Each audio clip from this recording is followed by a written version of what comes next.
Oh God, we're back for more. We're back for more Twilight Princess. I'm Rick, and with me today... Guess who? Is that person. Guess who it is, everybody? It's that person. You know who that person is. At least somebody knows who that person is, and right now they're going, oh, it's that person.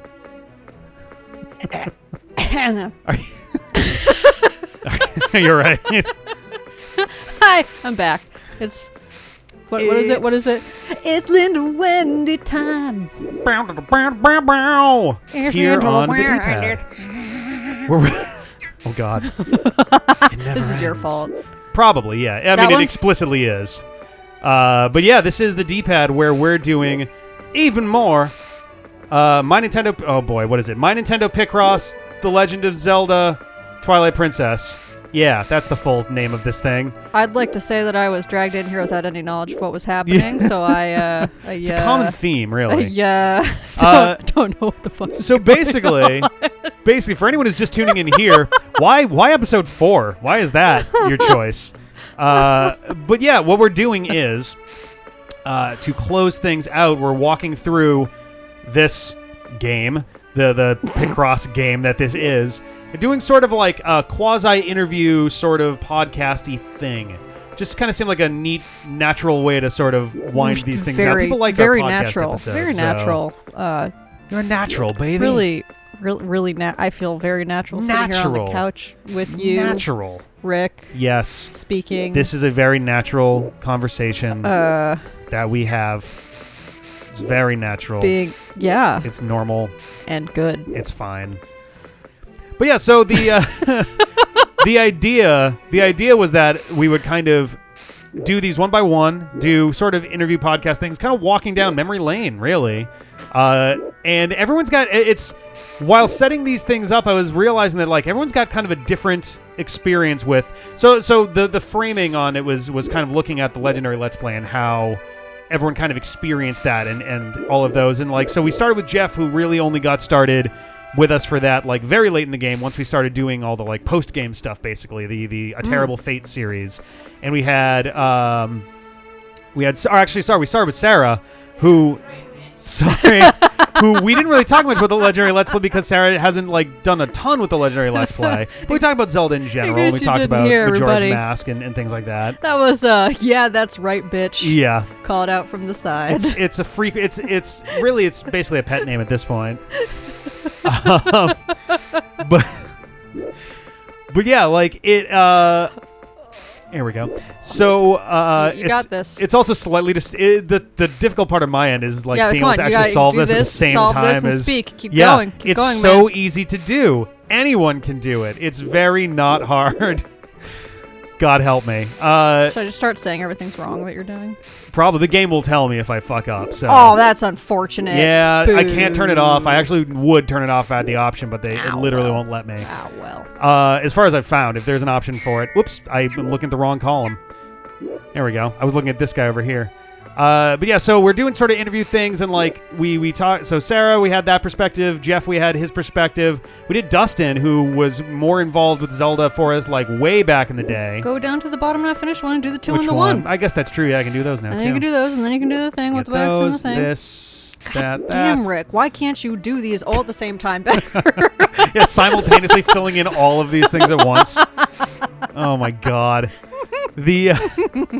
So I realized that when we had you in for this, it was like, oh, you know what? Everyone else has like these various points, and you also have like an interesting. You pretty much got started with us doing Zelda things during Breath of the Wild. Oh fuck yeah! And I think you're the only one who was like started specifically in that, and that was kind of your like number one. God, I love Breath of the Wild. Tell people about like what was your favorite thing about Breath of the Wild? Guys, the amount of dumb bullshit you can do in that game without actually playing the game. Remember is Clumple? Probably my favorite. Oh my God! Clumple. She's a horse. Oh, Clumple.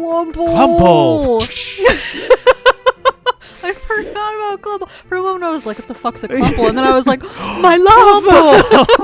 Clumple, the horse that's afraid of rocks. Oh my gosh. Oh, she really did not like rocks. She really did her best. She tried. She did her damnedest. Oh man, I don't think that's true, but sure. For what she was, she did her damnedest. Poor Clumple. Oh man. We got her stuck and blew her up all the time. That was kind of a wild ride for Clumple. So, Clumple's Wild Ride. There it is. It's like a theme park ride. That'd be a good porn. Oh no. Oh no. 2020 is bringing out a lot of people. I apologize, guys. I've been inside for a very long time. Right. That's the other thing. It was like, this would be a great opportunity to get people kind of out of that mindset a little bit and kind of like, all right, there's people again. Oh my God. What? Where? I'm frightened. Where did my phone was rumbling and I'm like, what the hell's going on? CJ responded to a we were trying to set up like a beer run. And CJ's response to screw it, we're just doing Modelo was Modelo. Perfection. I'm like, thanks, Siege. Perfect. Oh God. But yeah, talk about like your experience with Breath of the Wild. That would like how did you? So are you someone who plays a lot of Zelda or played a lot of Zelda? So, when I was a child, I was allowed to have a Game Boy. Okay. And that Game Boy had, here's the great thing, two very different games, Tetris and Dr. Mario. Okay. I was not allowed to have I got some Dr. Mario on the Game Boy back in the day, yeah. Not allowed to have a lot of games as a child. And finally. Oh, Skull Kid.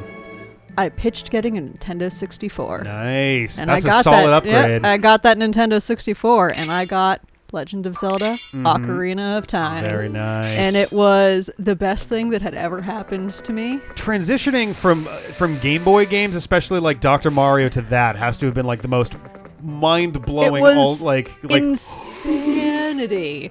And also, here was the part that actually pissed me off the most. So my dad was like, sure, we'll get that. Actually, it seems kind of interesting. I'll get myself a game, too. And he got himself a fucking NASCAR racing game. Oh, no. And so he would sit there playing the freaking NASCAR racing game. And I'm just like, this sucks. All I want to do is play my Zelda game. Dad, can I play with Can the I game, have my too? turn now? And he'd be like, yeah, hold on a second, honey. Yeah. 5 hours later. Yep. But so Zelda, I've been on the giving end of that particular excuse a few times of like, yeah, 1 second. I'll be done in just a moment. Just give me a minute. Hang on. I'll get done with this first.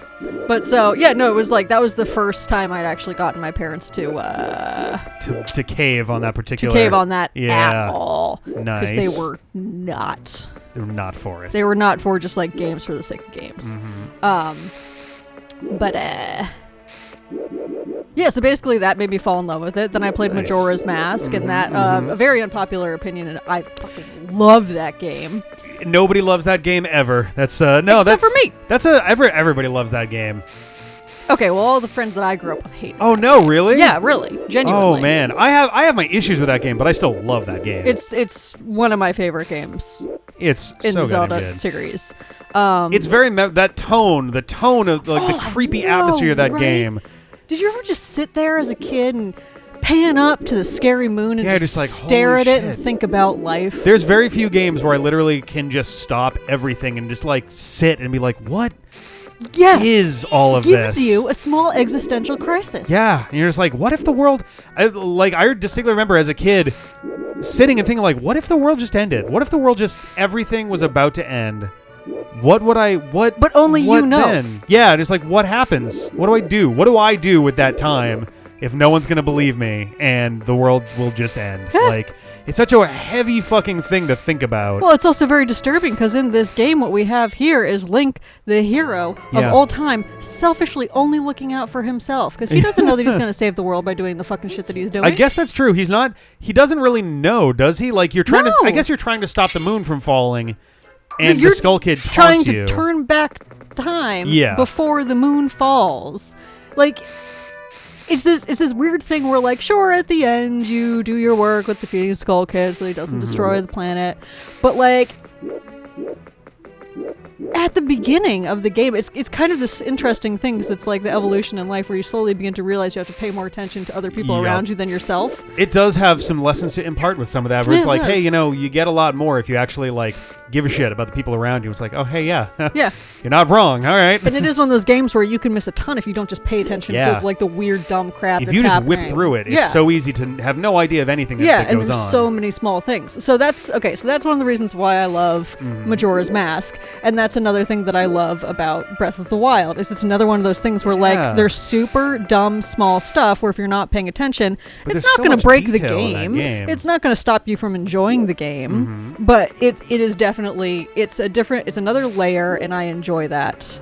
I enjoy the freedom to I enjoy freedom to in just games. see stuff. Yeah. It's almost, in some ways, it's almost more valuable as an art piece than as a video game. Like, there's just so much there to look at and just enjoy.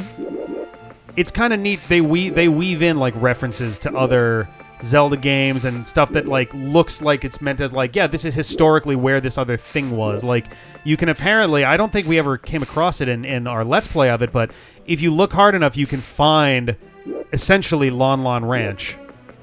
Like the ruins of where Lon Lon Ranch used to be, ignoring how ridiculous it would be that a farm would be recognizable 10,000 years in the future. They took really care of it up until recently. Yeah, and it was like, oh, we kind of let things slip. We got a little bit lazy with that. Well, it's like, okay, you know what? Okay, here's the thing though. Here we go.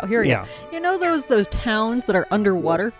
There are like man-made lakes and bodies of water. Yes, that were basically what they did is they kicked everybody out of town. Like, they hey, we're bought all burying their stuff, and then they made a body of water.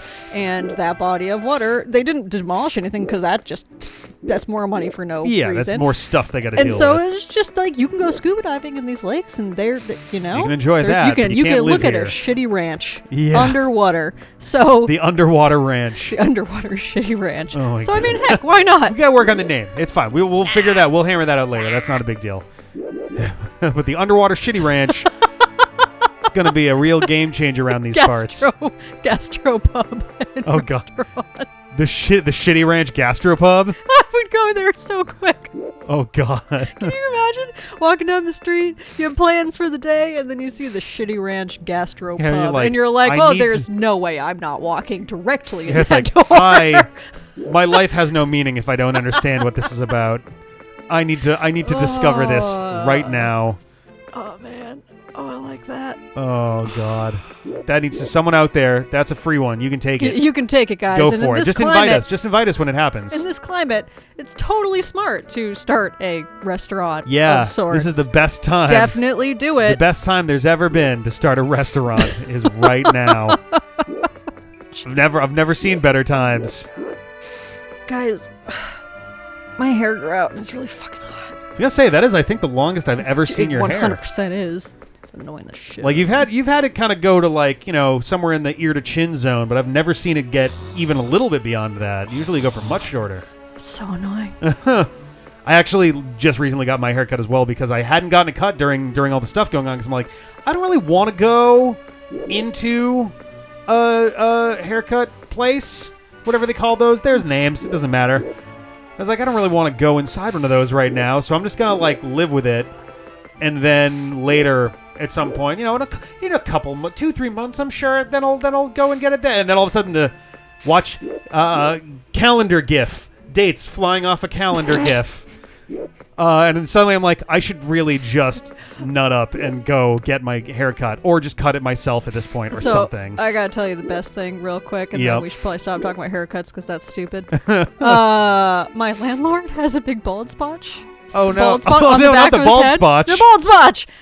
It's But he's got no eyeballs. Just a little blue stamp on his face. But so I only see him like come in to do things around the place from above because I'm on the second floor. And his hair's been growing out and he hasn't been cutting it, so he just has a really long hair. Oh no! Bald spot on the back of his head, and it's my favorite. Does he? He presumably is aware of it. I sure do hope so. It'd be real. That'd be real rough if he's just unaware, just blissfully. Honestly, you know what? I can't even say if he knows about. If he doesn't know about it, it's kind of like, you know what? Let him live that dream for a little while. Just have fun, buddy. It's all right, man. No big deal. Every once in a while, I'll look at him and like, all right, my hair's still doing okay. I think I'm good.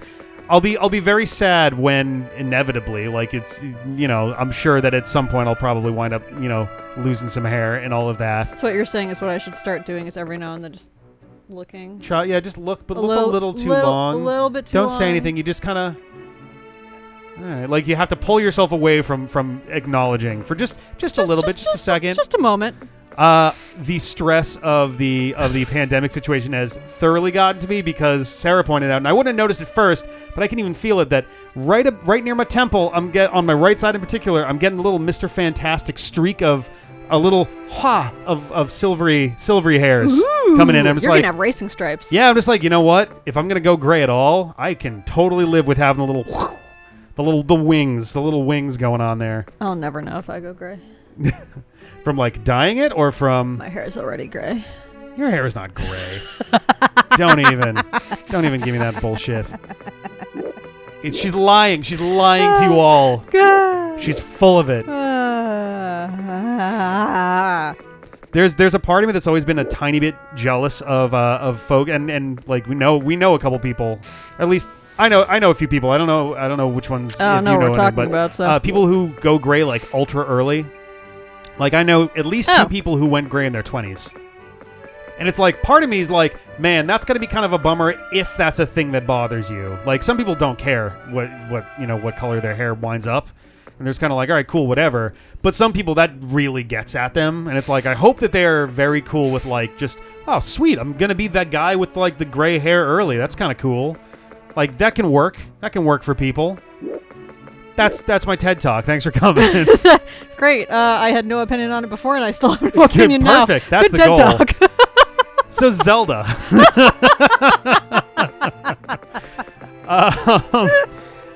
Let's see. So you did play like during kind of in many ways like the golden age of Zelda was like right in those 3D days. I could see people arguing like from Link to the Past through to like maybe Twilight Princess even, but like Twilight Princess Wind Waker, like that's a good zone of. Okay, I'm obsessed with Wind Waker actually. Yeah. Yep. I think it's better than Twilight Princess.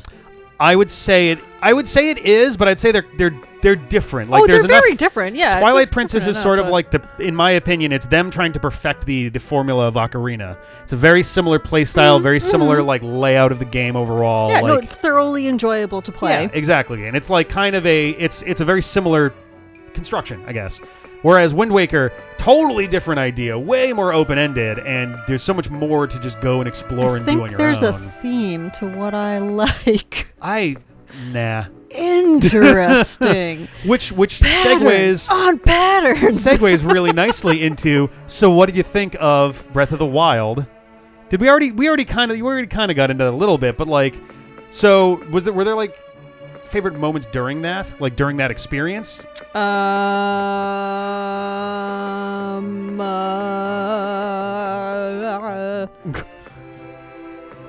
that's my answer. Well, thanks for coming. We're gonna come back tomorrow.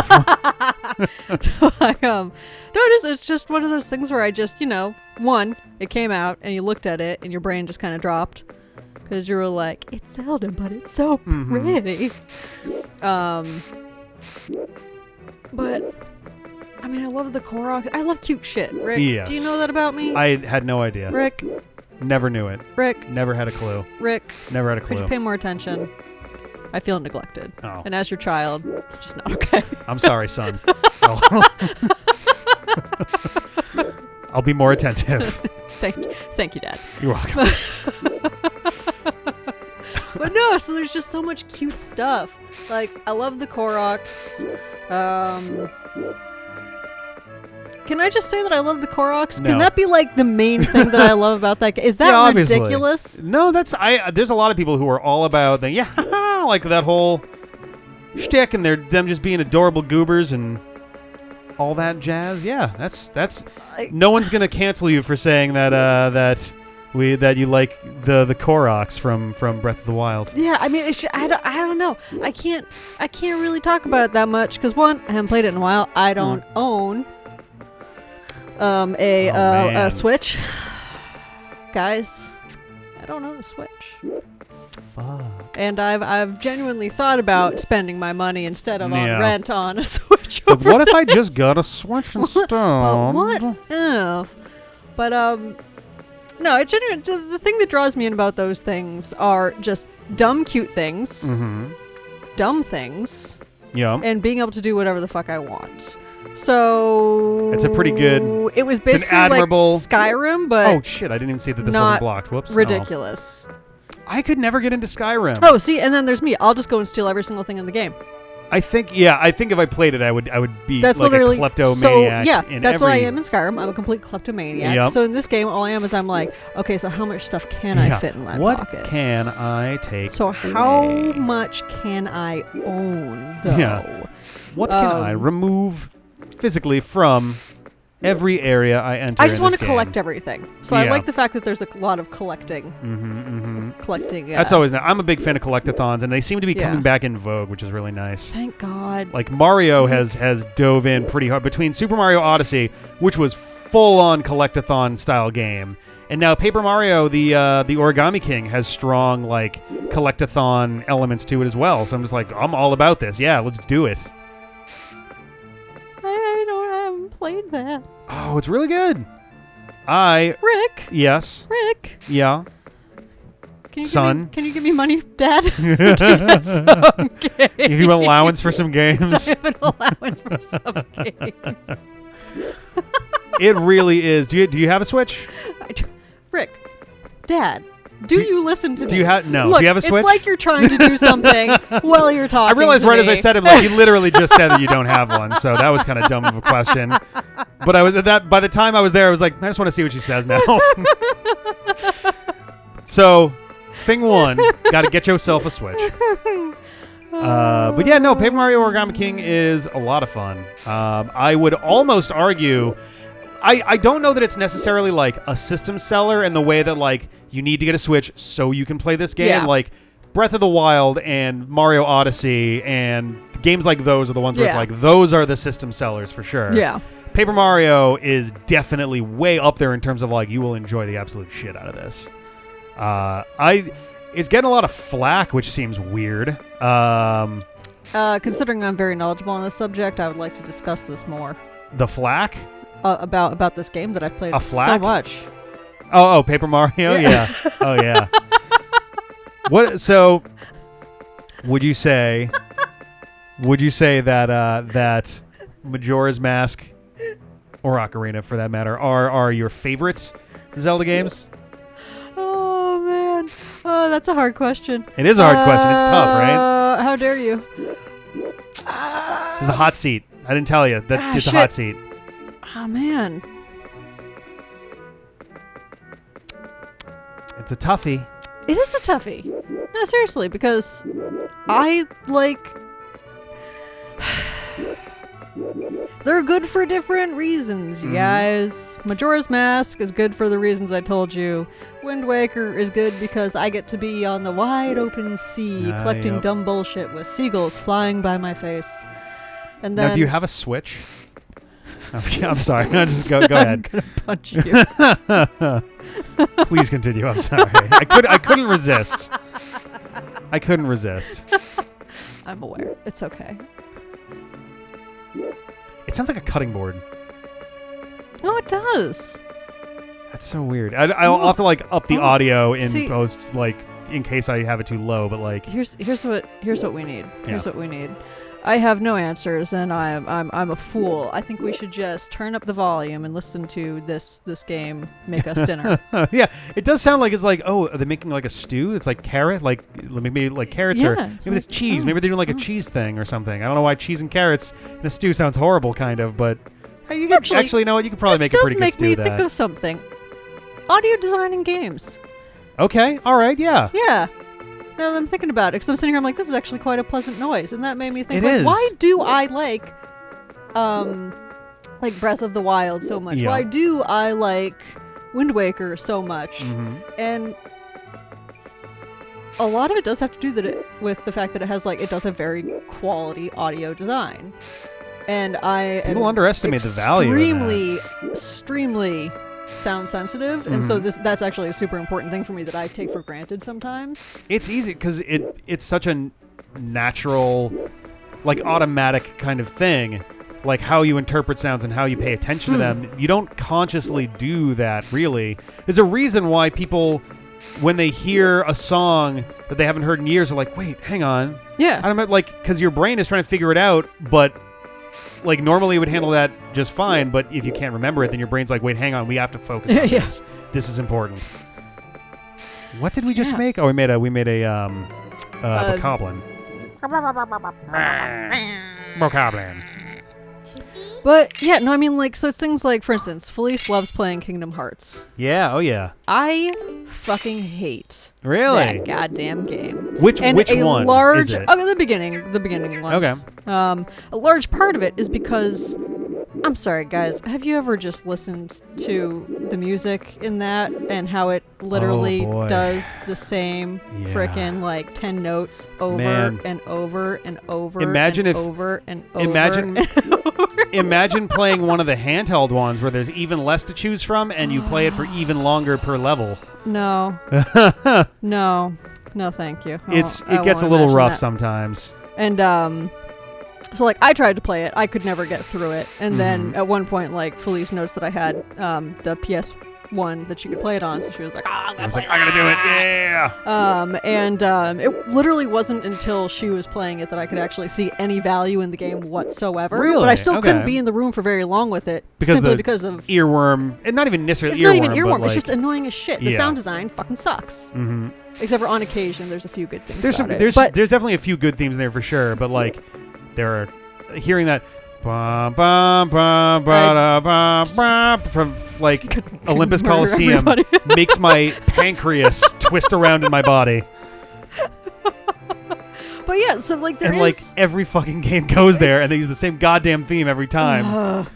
It's because they think that it brings you back, but unfortunately, I mean, it does. Is the problem to a place that you don't want to be? That's right. It does. It does bring you back, but you're just like, I don't want to be here. It's like the dentist's office. No. It actually that just reminds me too is there was actually a Hercules game for like either I think the Genesis, maybe the Super Nintendo, and I distinctly remember that when I was getting braces, the orthodontist office had that game on like a weird like kid play zone like TV controller thing in the corner. Okay, I thought you meant they were just playing it over the loudspeaker, and I was going to be like, that's a choice. Yep, they just had some Hercules playing over the intercom. Okay, total aside, I'm sorry. Don't be sorry, like, do it. A month or something ago, I went to a grocery store. What was it like? And boy, howdy, was it exciting. No, so my roommate had her sister's car, so we drove out to a different grocery store so that we didn't have to wait in a freaking line. Fair. You know? And so we go out there, and I'm at the deli, and I'm looking at the pre-sliced stuff that they have, and I'm just like, do. And I'm like, this music is really familiar. Oh, no. And I'm sitting there, and like, it's one of those things where like suddenly you notice that you're actually paying attention to the sound around you, and you're like, whoa. And I'm sitting there, but it's like an orchestral piece, and I'm sitting there like, what's going on? It's the frickin' tavern song. So I can't even say song. It's the like music that they play when you're in a tavern or store in Skyrim. Oh no! It was. I literally sat there and I looked up and I just look over at the guy behind the counter, and he's just sitting there and he looks up and he sees me staring, and I just point up and he goes, like he does that nod that means like the yeah. knowing yes is like yeah, that's what it is. He was like, wow, all right. This guy was just living that life. That's incredible. Oh, it was so good. I love that. Oh my god. Yeah, Jesus. That's my story. That was good. No, that was good. That was a solid story. I like that knowing like is like the perfect like okay. Like Jesus Christ. Oh my god. Jesus Christ. Cheese and Christmas. Go over to the 5 because it only goes up 4, so you could click another one 5 there and yes, it does. It's right there. And then you do the 2 and then you do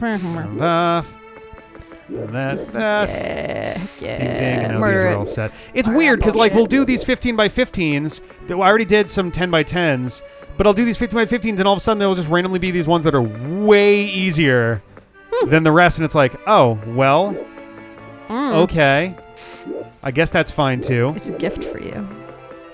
It is. I don't mind them throwing some softballs in there, seeing as how long some of these are taking. There we go.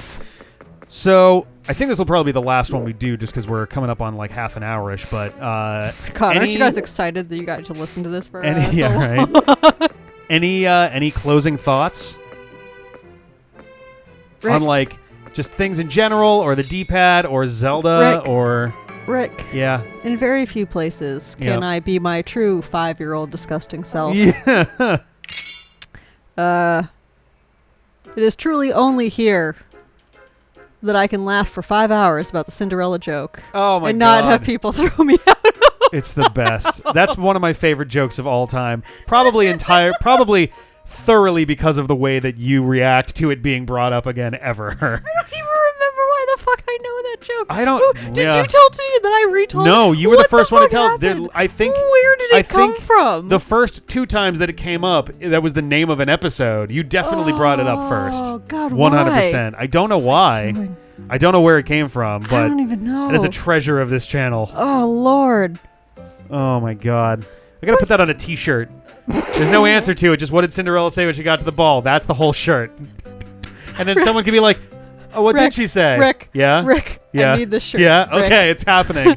Coming soon to the D-Pad merch store. Dad, please. Yeah. All right, son. It's all yours. May I please have a tank top of Yes. it? Everyone else Yes, can have a you may. T-shirt. I want a tank top.